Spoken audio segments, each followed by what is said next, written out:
আসসালামু আলাইকুম। আশা করি সবাই অনেক ভালো আছেন। আজকের ভিডিওটা আই হোপ খুব একটা লেন্দি হবে না, কারণ আজকে আমি খুব অল্প সময় নিয়ে আপনাদেরকে দেখানোর চেষ্টা করব কিভাবে আপনারা জার্মানির স্টুডেন্ট ভিসা অ্যাপ্লিকেশন ফর্মটা ফিল আপ করবেন। এটাকে ভিডিএক্স ফর্মও বলা হয়। তো আজকে আমি স্টেপ বাই স্টেপ এই ফর্মটা পূরণ করে দেখাবো। আর বাংলাদেশের বাইরে অন্য কোনো দেশে যাদের রেসিডেন্টশিপ আছে বাট আপনারা বাংলাদেশ থেকে ভিসা অ্যাপয়েন্টমেন্ট নিয়েছেন এবং ইন্টারভিউ ফেস করবেন, তাদের জন্য এই ভিডিওটা অ্যাপ্লিকেবল হবে এবং এই প্রসেসটা অ্যাপ্লিকেবল হবে। কারণ আমি নিজে এক্সপিরিয়েন্স করেছি। আমি যেহেতু এখন কাতারের রেসিডেন্স, বাট আমি বাংলাদেশ থেকে অ্যাপ্লাই করেছি, সো আমার মনে হয় আমি সঠিক তথ্য দিতে পারবো আপনাদেরকে। তো আর কথা না বাড়িয়ে চলুন স্ক্রিনে চলে যাই। প্রথমে আমাদেরকে জার্মান এম্বাসির ওয়েবসাইটে যেতে হবে। এই কারণে সার্চ বক্সে আমরা জার্মান এম্বাসি ঢাকা লিখে সার্চ করব। আমাকে আসলে অনেকবার এম্বাসির ওয়েবসাইটে যেতে হয়েছে বিভিন্ন ইনফরমেশন গ্যাদার করার জন্য, ভিসার ব্যাপারে, তারপরে ইন্টারভিউ দিন কি কি ডকুমেন্টস লাগবে এগুলো জানার জন্য, তারপরে অ্যাপয়েন্টমেন্ট নেওয়ার জন্য। এই কারণে আমাকে অলরেডি সার্চ কিওয়ার্ডটা শো করতেছে। সো আপনারা জার্মান এম্বাসি ঢাকা লিখে সার্চ করলে কিন্তু ওয়েবসাইটে চলে আসবে। সো প্রথমে আমরা ওয়েবসাইটের ভিতরে যাব। তো এই পেজের একেবারে নিচে চলে আসবেন এবং নিচে দেখবেন একটা ট্যাব রয়েছে visa and entry two Germany. এই ট্যাবটা ওপেন করে নেবেন। তো এই পেজে আসার পর আপনারা এখানে বিভিন্ন ভিসা সম্পর্কে অনেক ধরনের ইনফরমেশন পাবেন, যেমন শর্ট টার্ম ভিসা, তারপরে লং টার্ম ভিসার ভিতরে যে ক্যাটাগরিগুলো আছে সেগুলির ব্যাপারে আপনারা ডিটেলস ইনফরমেশন এখানে পাবেন। তো আমরা যেহেতু স্টুডেন্ট ভিসার জন্য অ্যাপ্লাই করতেছি, সো আমাদেরকে লং টার্ম ভিসা অ্যাপ্লিকেশন ফর্মটা পূরণ করতে হবে। এখানে দেখেন দুটা ভার্সন আছে, একটা হচ্ছে পিডিএফ ভার্সন, একটা হচ্ছে অনলাইন ভার্সন। তো আমার মতে সবচেয়ে বেশি ইজি হবে অনলাইন ভার্সনটা পূরণ করা, কারণ এখানে আপনি সরাসরি ডাটা ইনপুট করে দেন ডাউনলোড করলেই আপনার ফর্মটা আপনি পেয়ে যাবেন ইনফরমেশন সহ। আর পিডিএফ যদি আপনারা পূরণ করতে চান তাহলে করতে পারেন, এটা আপনাকে ডাউনলোড করে তারপরে ডাটা ইনপুট করতে হবে, কিন্তু আমার কাছে মনে হয় যে অনলাইন ভার্সনটাই বেশি ইজি। সো আমরা অনলাইন ভার্সনটাই পূরণ করব। তো প্রথমে আমরা ফর্মটা ওপেন করে নিব। তো এটাই হচ্ছে আপনার ভিডিএক্স ফর্ম। তো এটাকে প্রথমে হচ্ছে ডয়েচে থাকবে, আপনারা এটাকে ইংলিশ করে নেবেন। এখানে ক্লিক করে খেয়াল করবেন এখানে কিন্তু লং টার্ম স্টে লেখা আছে। হ্যাঁ, আপনারা যদি সরাসরি ভিডিএক্স লিখে সার্চ করে দেন এই ফর্মটা অ্যাক্সেস করেন, তাহলে ম্যাক্সিমাম ক্ষেত্রে এখানে শর্ট টার্ম ভিসার জন্য যে ফর্মটা সেটা কিন্তু আসে। সো আপনারা চেষ্টা করবেন এমবাসির ওয়েবসাইট থেকে এই ফর্মটা অ্যাক্সেস করার, তাহলে আপনারা এক্সাক্ট যে ফর্মটা দরকার সেটা পাবেন।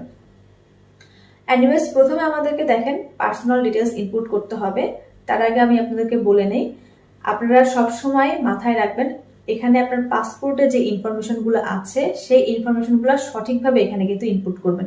পাসপোর্টের সাথে ম্যাচ রেখে সবসময় ইনফরমেশনগুলো দিবেন। আর শুধু ভিসা অ্যাপ্লিকেশন ফর্ম না, আপনার যত ধরনের ফর্ম আছে বা যত ধরনের সার্টিফিকেট আছে, যেমন আপনার হেলথ ইন্স্যুরেন্সের সার্টিফিকেট, ট্রাভেল ইন্স্যুরেন্স, তারপরে ব্লকড অ্যাকাউন্টের কনফার্মেশন, তারপরে আপনি যখন ইউনিভার্সিটিতে অ্যাপ্লাই করবেন তখনও আপনার পাসপোর্টের সাথে সবগুলো ইনফরমেশন মিল রেখে সেগুলি ফিল আপ করবেন এবং কেয়ারফুলি ফিল আপ করবেন। কারণ কোনো ডকুমেন্টে যদি আপনার মিসম্যাচ হয় ইনফরমেশনে, তাহলে কিন্তু ভিসা রিজেক্ট হওয়ার চান্স থাকে। সো এটা সবসময় খেয়াল করে ফিল আপ করবেন এভরিথিং। তো প্রথমে আমাদেরকে আমাদের পার্সোনাল ডেটা ইনপুট করতে হবে। প্রথমে দেখেন ফ্যামিলি নেম এখানে দিতে হবে। আপনার ফ্যামিলি নেমটা হচ্ছে পাসপোর্টের যে আপনার লাস্ট নেম বা সার নেম থাকে, ওটাই হচ্ছে আপনার ফ্যামিলি নেম। তো আমি আমার ইনফরমেশনগুলো দিয়ে এই ফর্মটা আমি ফিল আপ করতেছি। তো আমার সার নেম হচ্ছে খাতুন, সার নেম বা ফ্যামিলি নেম। ফার্স্ট নেম হচ্ছে Brishti, then date of birth. Date of বার্থের কিন্তু এখানে ফরম্যাট দেওয়া আছে। প্রথমে ডেট লিখতে হবে, তারপরে মান্থ, তারপরে ডট দিয়ে ইয়ার। এই ফরম্যাটটা ফলো করে কিন্তু আপনাকে ডেট অফ বার্থটা এখানে লিখতে হবে। সো প্রথমে ডেট 5, তারপরে জুন 1998। এরপর আমার প্লেস অফ বার্থ হচ্ছে রাজশাহী। এরপর কান্ট্রি হচ্ছে বাংলাদেশ। সেক্স হচ্ছে আপনার যদি মেল হন তাহলে মেল দিবেন, আমি যদি ফিমেল সো ফিমেল দিয়ে দিলাম। ম্যারিটাল স্ট্যাটাস, এখানে যদি আপনি ম্যারিড হন তাহলে ম্যারিড দিবেন, আনম্যারিড হলে সিঙ্গেল দিবেন।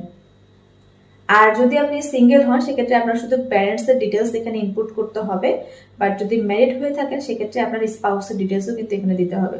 আমি যেহেতু ম্যারিড, তো আমি ম্যারিড সিলেক্ট করলাম এবং ম্যারিড সিলেক্ট করার সাথে সাথে আপনার বিয়ে হয়েছে কবে সেটা কিন্তু এখানে ইনফরমেশনটা এখানে দিতে হবে।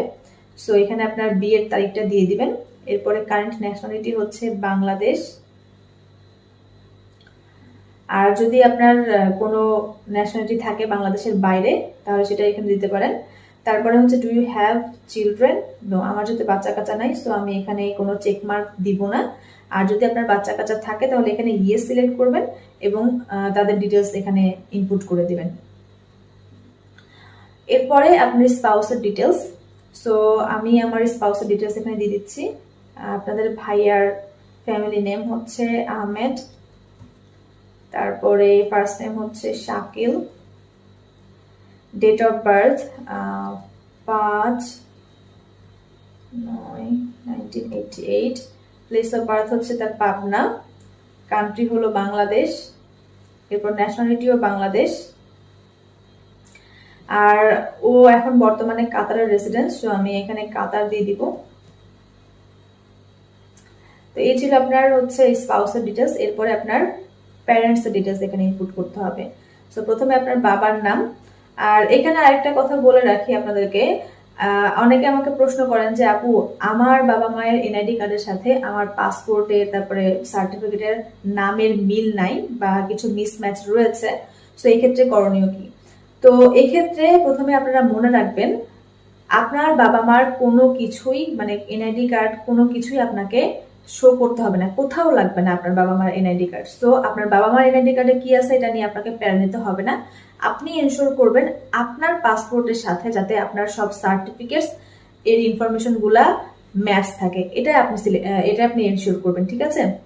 আপনার বাবা মারটা কি আছে সেটা আপনার দেখার দরকার নাই, আপনার ডকুমেন্ট গুলো আপনি সবসময় ঠিকঠাক রাখবেন। তাহলে কি এখানে ইনপুট করতে হবে আপনার বাবার নাম, ফ্যামিলি নাম বা লাস্ট নাম, তারপরে তার ফার্স্ট নেম, তারপরে তার nationality, then date of birth, তারপরে হচ্ছে place of birth, then residence select করবেন। তারপরে আপনার মায়ের ডিটেলস এখানে ইনপুট করবেন সিমিলার ভাবে।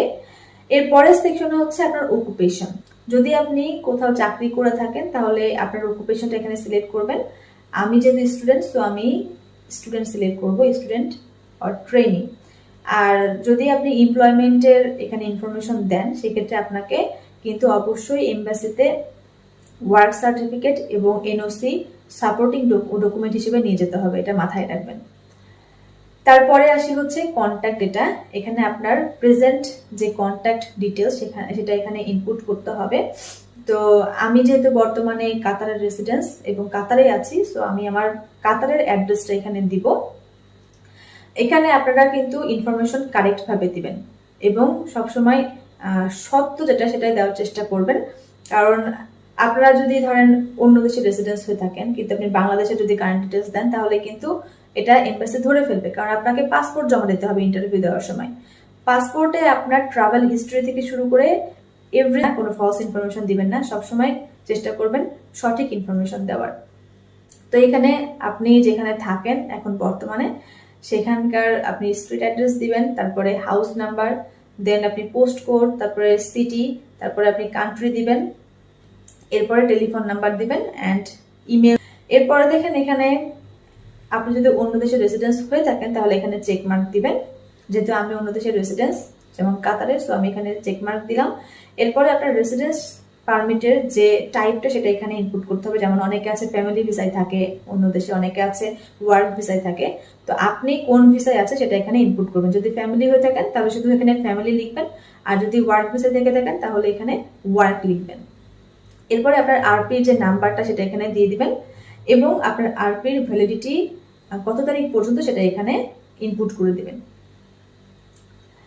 ওকে, এরপরে হচ্ছে আপনার পাসপোর্টের ডিটেলস, আইডেন্টিফিকেশন পেপারস এর ডিটেলস মানে আপনার পাসপোর্টের ডিটেলস। তো আপনার পাসপোর্টটা কোন টাইপ সেটা প্রথমে দিতে হবে। আমার পাসপোর্ট হচ্ছে অর্ডিনারি পাসপোর্ট, সো আমি অর্ডিনারি সিলেক্ট করলাম। এরপরে হচ্ছে আপনার পাসপোর্টের নাম্বার, পাসপোর্টের নাম্বারটা এখানে দিবেন।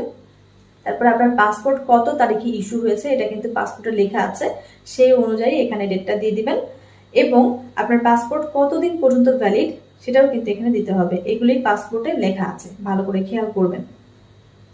এরপরে হচ্ছে ইস্যুইং স্টেট, এটা হচ্ছে বাংলাদেশ হবে, ইস্যুইং স্টেট হচ্ছে বাংলাদেশ। আর ইস্যুড বাই, দেখবেন পাসপোর্টে লেখা আছে ডিআইপি দিয়ে অবলিক ঢাকা লেখা আছে। ইস্যুড বাই হচ্ছে ডিআইপি এবং ইস্যুড ইন ঢাকা, ঠিক আছে? এটা দিবেন। অনেকে কনফিউশনে থাকেন যে ইস্যুড বাই কি দিব, তো ডিআইভি দিতে হবে ইস্যুড বাই এবং ইস্যুড ইন ঢাকা।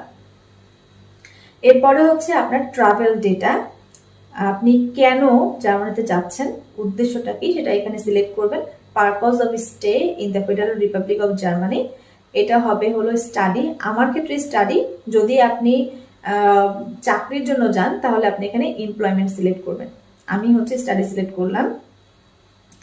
এরপরে যেটা অপশন সেটা হচ্ছে intended duration of stay in the federal Republic of Germany, মানে আপনি কতদিন পর্যন্ত জার্মানিতে থাকবেন এই তারিখটা এখানে ইনপুট করতে হবে, কত তারিখ থেকে কত তারিখ পর্যন্ত।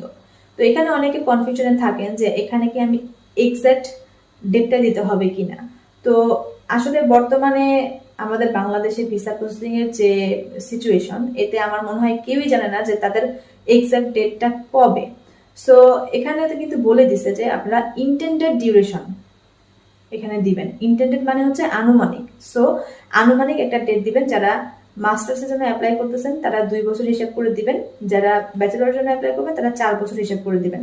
তো আমার যেহেতু ইন্টারভিউ অলরেডি ডেট পেয়ে গেছি, সো আমি জানুয়ারির 5 তারিখে হয়তো বা যাব জার্মানিতে। তো আমি এখানে জানুয়ারির 5 তারিখ সিলেক্ট করতেছি, জানুয়ারি 2024 হচ্ছে 5 তারিখ সিলেক্ট করলাম, এটা আমার জার্মানিতে পৌঁছানোর দিন। এবং এন্ডিং ডেটটা দিবেন একদিন আগে, এর মানে আপনি 2026 সালের জানুয়ারির 4 তারিখ কিন্তু এখানে আপনি সিলেক্ট করবেন, ঠিক আছে। সবসময় একদিন আগে এন্ডিং ডেটটা দিতে হয়। তো এখানে আমি দিয়ে দিই 4 জানুয়ারি 2026।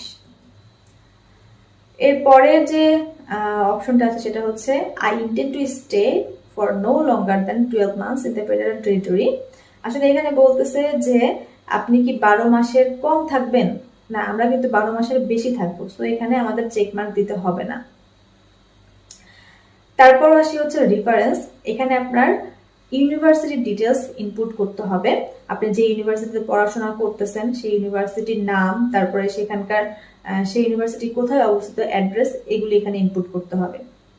তো আমার ইউনিভার্সিটির নাম হচ্ছে হাইনরিশ হাইনে ইউনিভার্সিটি, এটা হচ্ছে কোন সিটিতে, ডুসেলডর্ফে, ডুসেলডর্ফ। তারপরে হচ্ছে কান্ট্রি হলো জার্মানি এবং অবজেক্টিভ হচ্ছে এডুকেশন। আর এগুলো কিন্তু অপশনাল, যেগুলি স্টার মার্ক দেওয়া আছে সেগুলি ম্যান্ডেটরি ফিল্ড, সেগুলি আপনাকে অবশ্যই ফিল আপ করতে হবে। আর যেগুলি অপশনাল সেগুলি না দিলেও চলবে, বাট যদি আপনি জানেন তাহলে দিবেন, আর না জানলে দরকার নেই। যেমন আমি এই যে নিচের এই 3টা অপশন, রেজিস্টার অর্গানাইজেশন, তারপরে লোকেশন, এগুলো আমি জানি না, সো এগুলো আমার দেওয়ার দরকার নাই। এর পরের সেকশনটা খুবই ইম্পর্টেন্ট এবং এটা নিয়ে অনেকের কনফিউশন থাকে, এটা হচ্ছে কন্ট্যাক্ট পারসন এর ডিটেলস। তো এখানে আপনাকে ইউনিভার্সিটির একজন কন্ট্যাক্ট পারসনের ডিটেলস দিতে হবে। তো আপনি প্রথমে ইউনিভার্সিটিকে মেল করবেন, মেল করে বলবেন যে আমার ভিসা ফর্মে একজন রেফারেন্স লাগবে, সো তার ডিটেলস আমাকে দাও। দেখবেন যে ওরা আপনাকে যে কোনো একজন স্টাডি কোঅর্ডিনেটরের ইনফরমেশন আপনাকে দিবে অ্যাড্রেস সহ, সো ওই ইনফরমেশনটা আপনি এখানে ইনপুট করবেন, ঠিক আছে। তো প্রথমে আপনার কন্ট্যাক্ট পারসনের ফ্যামিলি নেম দিতে হবে, তারপরে তার ফার্স্ট নেম, এবং যেগুলি অপশনাল সেগুলি না দিলেও চলবে। আপনি কিন্তু একটা কাজ করতে পারেন, আপনি যখন মেল করবেন ইউনিভার্সিটিকে এই ডিটেলসের জন্য, তখন মেনশন করতে পারেন যে আপনার কি কি ডিটেলস লাগবে। যেমন তার লাস্ট নেম লাগবে, তার ফার্স্ট নেম লাগবে, তারপরে তার অ্যাড্রেস লাগবে, এবং অ্যাড্রেসের ভিতরে কি কি জিনিস লাগবে, স্ট্রিট নাম্বার, হাউস নাম্বার, হ্যাঁ, তারপরে তার কন্ট্যাক্ট নাম্বার লাগবে। এটা আপনি মেনশন করে দিতে পারেন মেলে। জেনারেলি দেওয়ার প্রয়োজন হয় না, ওরা বোঝে। আপনার যদি মনে হয় যে দেওয়া দরকার তাহলে দিতে পারেন। এরপরে যে লাস্ট সেকশনটা আছে সেটা হচ্ছে মিনস অফ সাপোর্ট। আমরা যারা বাংলাদেশ থেকে জার্মানিতে পড়াশোনা করতে যাব তাদের মিনস অফ সাপোর্ট 90% ক্ষেত্রে ব্লকড অ্যাকাউন্ট হয়ে থাকে, সো এখানে আমরা ব্লকড অ্যাকাউন্ট লিখবো। আর যদি আপনি স্কলারশিপ অ্যাপ্লিকেন্ট হয়ে থাকেন বা স্কলারশিপ যদি আপনি পেয়ে থাকেন তাহলে এখানে স্কলারশিপ লিখবেন। যদি আপনাকে কেউ স্পন্সর করে থাকে, যেমন আপনার ফ্যামিলি মেম্বার থাকলে সে আপনাকে স্পন্সর করতে পারে, তো এখানে ফ্যামিলি স্পন্সরশিপ লিখবেন। সো আমার ক্ষেত্রে আমি ব্লকড অ্যাকাউন্টটা লিখতেছি। এরপরে যারা ব্লকড অ্যাকাউন্ট দিয়ে জার্মানিতে যাবেন তাদের কিন্তু এখানে নোটাই থাকবে। আর যদি আপনারা স্পন্সরশিপ নিয়ে যান সেক্ষেত্রে এগুলি আর কি সিলেক্ট করতে হবে। তো এরপরে যে সেকশনটা আছে সেটা হচ্ছে ইন্টেন্ডেড প্লেস, মানে আপনি কোথায় থাকতে পারেন আনুমানিক সেটার ডিটেলস আপনাকে এখানে দিতে হবে। তো অনেক ক্ষেত্রে হয় কি আমরা কিন্তু আগে থেকে বাসা মানে কনফার্ম করে যাই না ম্যাক্সিমাম ক্ষেত্রেই। সো ইউনিভার্সিটি ডিটেলসটা এখানে দিলেই হয়। যেমন আমার ইউনিভার্সিটির পোস্টাল কোড এখানে আমি দিব, তারপরে আমার ইউনিভার্সিটি যে সিটি ডুসেলডর্ফ সেটা এখানে আমি দিয়ে দিব। আর যদি আপনারা কনফার্ম করে যান বাসা, তাহলে আপনি বাসার স্ট্রিট অ্যাড্রেস এবং হাউস নাম্বারটা দিবেন, এবং আপনি কোন রুমে থাকবেন সেটাও কিন্তু আপনি এখানে দিতে পারেন। যেমন আপনি যদি সিঙ্গেল রুমে থাকেন তাহলে সিঙ্গেল দিবেন, আর যদি আপনি অ্যাপার্টমেন্ট উইথ 1 রুম অথবা 2 রুম থাকে তাহলে এটা এখানে চেকমার্ক করে দিবেন। এর পরের সেকশনটা হচ্ছে do you intend to retain your permanent residence outside the federal Republic of Germany. এটা কিন্তু খুবই গুরুত্বপূর্ণ একটা সেকশন, কারণ এটাই আপনার প্রমাণ করে যে এমবাসিকে যে আপনি জার্মানিতে থেকে যাবেন না, আপনি ব্যাক করবেন, মানে জার্মানির বাইরে অন্য কোনো দেশে আপনার রেসিডেন্সিপ থাকবে। ঠিক আছে, এটাকে ইয়েস করবেন, ইয়েস করে এখানে বাংলাদেশ লিখবেন। এটা কিন্তু অবশ্যই চেকমার্ক দিয়ে বাংলাদেশ লিখবেন, বা যে যে কান্ট্রিতে রেসিডেন্সিপ নেবেন সেটা কিন্তু এখানে লিখে দিবেন। তারপরে হচ্ছে do family members intend to accompany you. আমরা যেহেতু একা যাবো তো এখানে চেকমার্ক করতে হবে না, আর যদি কোনো ফ্যামিলি মেম্বার আপনার সাথে যায় তাহলে চেকমার্ক করবেন, বাট নর্মালি আমরা তো একাই ট্রাভেল করি ফার্স্ট টাইম আর কি, তো এখানে কোনো চেকমার্ক দিতে হবে না।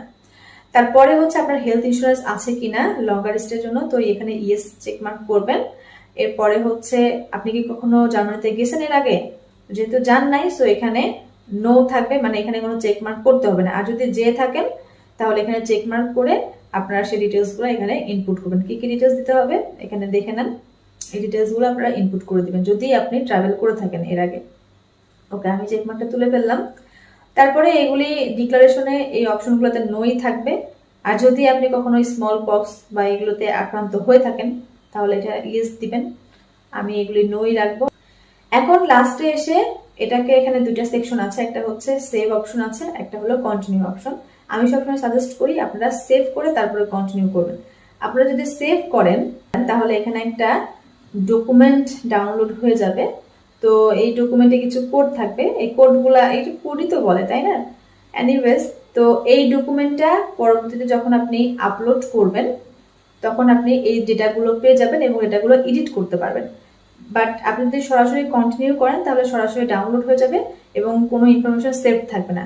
বাট আর যদি পরবর্তীতে আপনি দেখেন যে আপনার কোনো ইনফরমেশন ভুল হয়েছে তখন আবার আপনাকে প্রথম থেকে সবকিছু ইনপুট করতে হবে, সব ডিটেলস প্রথম থেকে। তো এই কারণে আমি বলি সেভ করে রাখবেন। সেভ করার পর এই যে এই ডকুমেন্টটা দেখতেছেন, এই ডকুমেন্টটা আপলোড করে ডেটা ইম্পোর্ট করে ফেলবেন। এই যে ইম্পোর্ট ডেটা অপশনে সিলেক্ট করবেন, সিলেক্ট করে ফাইলটা সিলেক্ট করবেন, দেন ফাইলটা এটা মনে করেন ফাইল সিলেক্ট করার পর ইম্পোর্ট ডেটাতে ক্লিক করবেন, দেন আপনার সব ইনফরমেশন পেয়ে যাবেন। এটা হচ্ছে আমার ফর্ম আর কি। এনিওয়েজ তো এই তো এইভাবে আপনারা পুরো ফর্মটা ফিল আপ করে নেবেন এবং সব ইনফরমেশন কেয়ারফুলি ইনপুট করার চেষ্টা করবেন যাতে কোনো ভুল না হয়, কারণ যদি এখানে কোনো ইনফরমেশনের মিসম্যাচ হয় আপনার অন্যান্য ডকুমেন্টসের সাথে তাহলে কিন্তু ভিসা রিজেক্ট হওয়ার সম্ভাবনা থাকে। তো দেখা যাচ্ছে একটা ভুল সারা জীবনের কান্না, এই সিচুয়েশনে পড়ে যাবেন। তো এই ছিল আমার আজকের ভিডিও। আর গত যে ভিডিওগুলো করেছি এর আগের দিনগুলোতে সেগুলি আমি এখানে দিয়ে দিব, এখানে তো মনে হয় actually I don't remember. Anyways আমি এখানে দিয়ে দিব, আপনারা দেখে নেবেন।